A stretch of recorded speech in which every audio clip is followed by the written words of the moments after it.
Hello, thanks for tuning into this video. My name is Zach, and I'm a lifelong reader and lover of all things science fiction, fantasy, comics, manga, personal development, business, and everything in between. And today I'm sharing my thoughts and review on a new book by Oliver Burkeman, which is Meditations for Mortals. So this book I saw on a blurb from New York Times talking about upcoming books, and they had a spotlight on the author. And again, shame on me, even though I've read tons of personal development books, and I think I've heard of the books in passing, but I've never read an Oliver Burkeman book.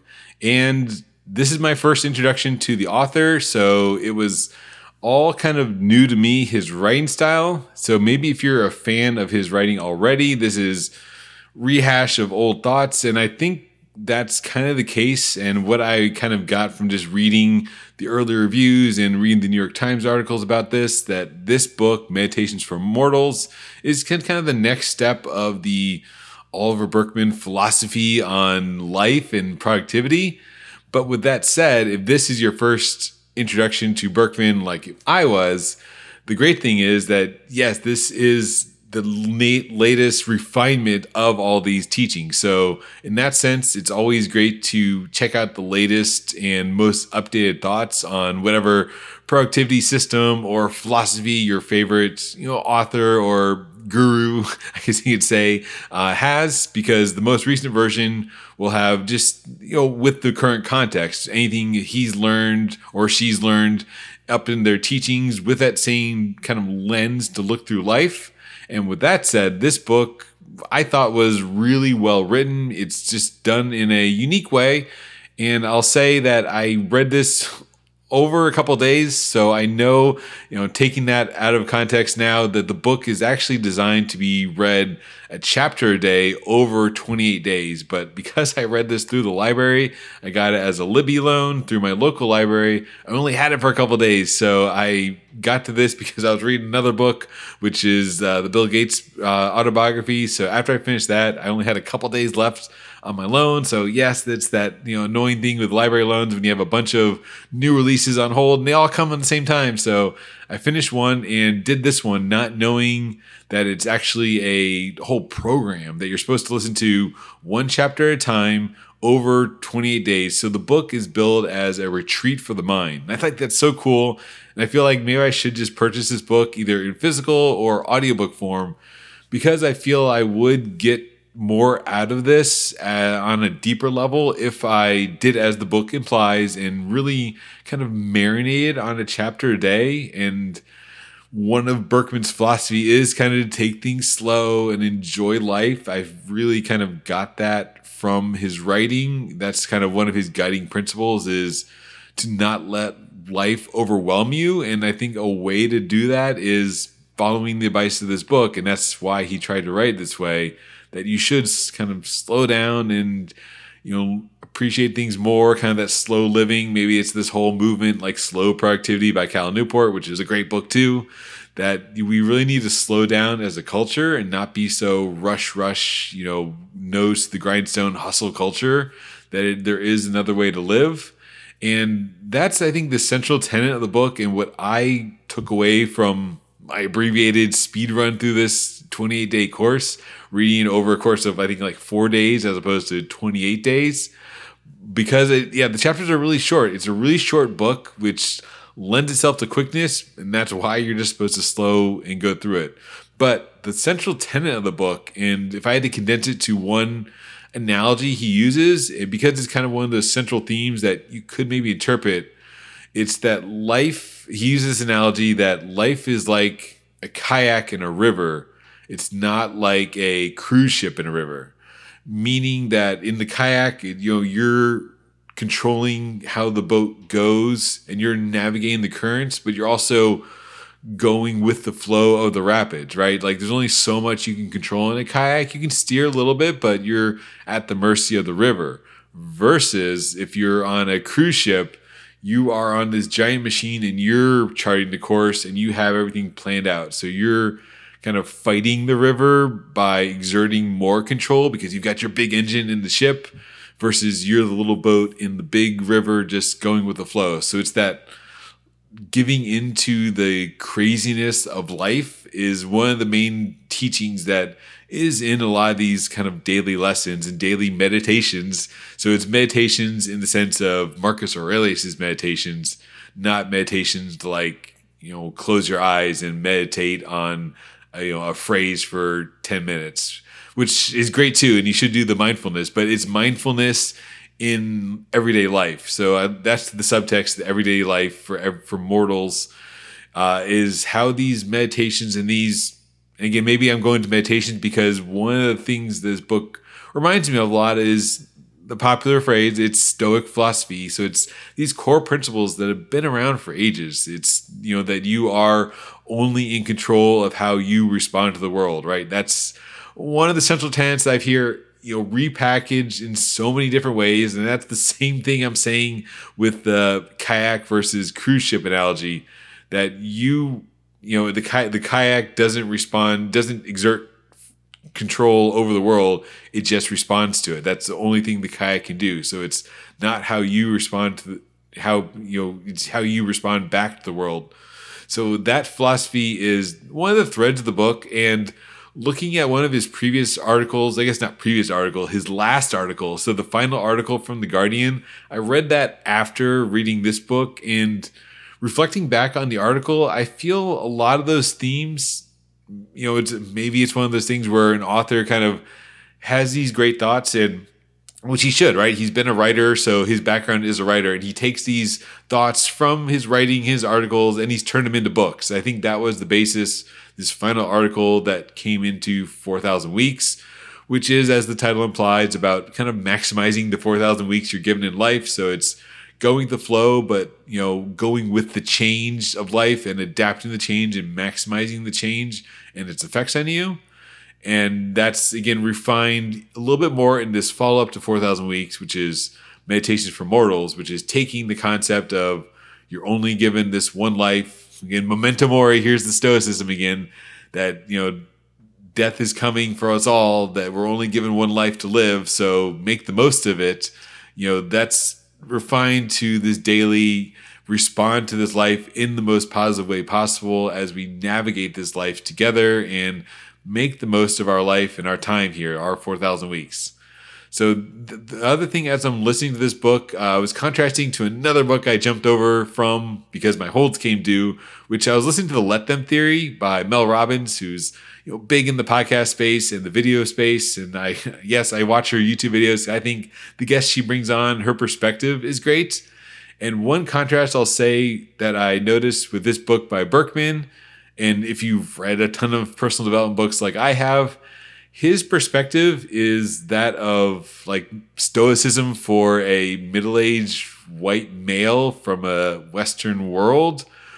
Kind of like Mel Robbins is stoicism. To boil it down, her brand is stoicism for middle-aged white woman in the Midwest. So her target demographic, maybe I relate to it a lot too. I think it's a lot of great teachings, but her life story, she's a female author, her pulling on her own experience. Of course, she's going to talk about kids and being a mom and being middle-aged, and she talks about menopause a lot. So that's like her brand, and that shapes the Mel Robbins podcast, and it shapes Let Them Theory. And then by contrast, because I jumped into this book while I'm also, putting Let Them Theory on pause, I'm just seeing the contrast that his examples are exerting control in the chaos and using Stoic principles to navigate life as a white male in Western society. So it's kind of different perspectives, and I can appreciate the kind of different lenses that any author brings to the table. And I think that's the great thing about all this personal development space, is that they're taking some of these core principles and maybe repackaging them and sharing them in different ways. But if it hits you in a way that resonates with you, if you are that target demographic, or even if you're not per se, like I still get a lot from Mel Robbins, and I think there's definitely, kernels of truth that I can apply to my life as a male, even though she's a lot of times talking about mom specific things. It's all transferable. So I do pull from her, and here in Burkeman's book, back on track to this book about Meditations for Mortals, I did pull a lot from his experiences that he shares in navigating kind of the chaos of books and, having too much stuff and family obligations and work and just the chaos of life. And from his perspective, granted, yes, as a writer, so it's not quite the difference of if you have a 9-to-5 job, you probably have slightly different priorities and slightly different, complications, I could say, like I do. I don't have probably the same complications he has as a writer, but I can pull the pieces and I can apply the different teachings and the core message that he's trying to convey in the book to my own life. And with that said, I think it does apply to a lot of males. He's writing this for a general audience, and I think that is the target audience. This is a book written, he's British, but it's written for white males in Western society. So if you're in the US, if you're in UK, if you're, in upper middle class or middle class, this definitely applies to kind of your everyday challenges. And that's probably the people that are going to buy this book. And if that's you, he's talking to you in this book. And I think you'll get a lot out of this. It's great for anybody, a lot of universally accepted principles and a lot of things that we all need to hear to kind of let go of control and go with the flow and embrace the craziness that life throws at us to be more productive. That's how we be more productive, by choosing where we put our focus, what we do with our time, and how to apply ourselves in this chaos of life. So being a little bit vague, because I think a lot of the stuff you'll see on the book, like there's always too much to do. And this realization is liberating. Just scrolling through this, when stumped by a life choice, choose enlargement over happiness. So that's saying, when you've got too many things to choose from, choose the one that kind of expands your horizons, choose that enlargement. One of the teachings from the last article is the capacity to tolerate minor discomfort is a superpower. And that's something that I keyed in on through this through this book and through the article, was how he talks about discomfort. And that's when you kind of know you're onto something sometimes, when you feel that resistance and you're pushing through something to growth on the other side, and the ability to handle that and not just give in to pleasure, to kind of seek comfort. Again, I was reminded of Stoic philosophy from Ryan Holiday's The Obstacle is the Way. So sometimes seeing that obstacle and that discomfort is a sign to your brain that this is worth pushing through, it's worth pursuing, that you're going to grow and come out of it on the other side stronger. Another point here, the advice you don't want to hear is usually the advice you need.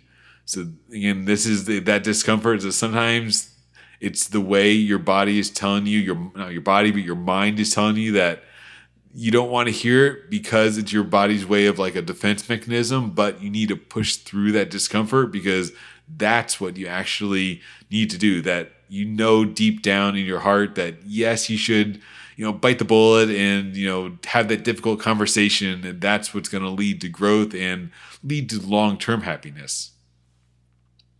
And the other look at the final ones, the future will never provide the reassurance you think from it. So this is talking about mindfulness and the power of now. It's another book I love all the time, and I reference in my own life now being more mindful, but the future is not reassuring. So you don't know the future, so why worry about the future? So it's, again, the Stoic philosophy or like a Buddhist philosophy of just living in the now, being more present, because you're wasting energy thinking about the future and what could be, because it's always going to be could be. But again, the life you can affect and control is only the now. You only have the power of now. Eckhart Tolle, I love it, but you only have now. So focus your attention and your energy on the now.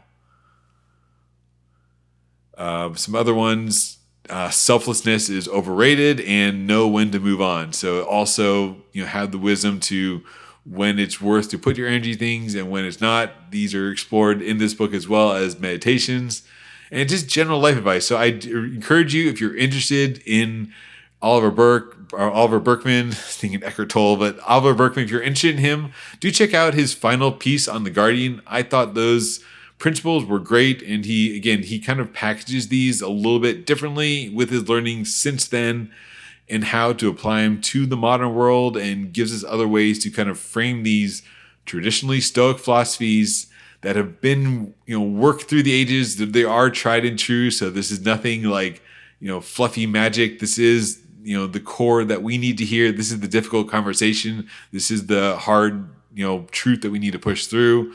And we just need to apply them, right? So that's the key point of this, that you're supposed to meditate on it, but don't just read it, apply it, right? You're not supposed to just think about it, but that's why it's the 28 days to let it marinate and see how you can apply it, and trying to apply those one principles that you learn about each day as a chapter and apply that to your life. So with that said, I really do want to check out 4,000 Weeks. I think going a little bit deeper on some of these topics is great because I like the writing style. I loved how he related to it in his life. And again, as I mentioned earlier, I did see myself in some of these examples, and I think I could relate to a lot of the things he's saying. Again, that I've seen before. I've seen in all the Ryan Holiday Stoicism books, like The Obstacle is the Way, these core principles of Stoic philosophy that have taught us through the ages to be better people are applicable now in modern society. So with that said, I think Meditation for Mortals was really good. It was a solid 4.5 out of 5 for me. A lot of great practical advice. The structure was that different meditation thing, and I think this would be like a 5 out of 5, amazing, blow me away book if I would have had a little more time to marinate on it. So it's not the book's fault; it's my own fault, and had been getting it through the library and only having 10 days to read the whole book instead of letting me sit with it for the whole 20-day program. So I do think it's worth checking out, and it's worth trying to get it for the longest loan you have. I'm probably going to try and come back to this, when the kind of the hype train is over and it's easier to get a copy, because it took weeks and weeks to finally get my loan through the library. But I am excited to try it again, and not try it again, but meditate on it a little bit longer and let it marinate longer in my life. So thanks for checking out this review of Meditations for Mortals by Oliver Burkeman. If you want to watch any other videos of my reviews, check out the rest of the channel, and have a great day.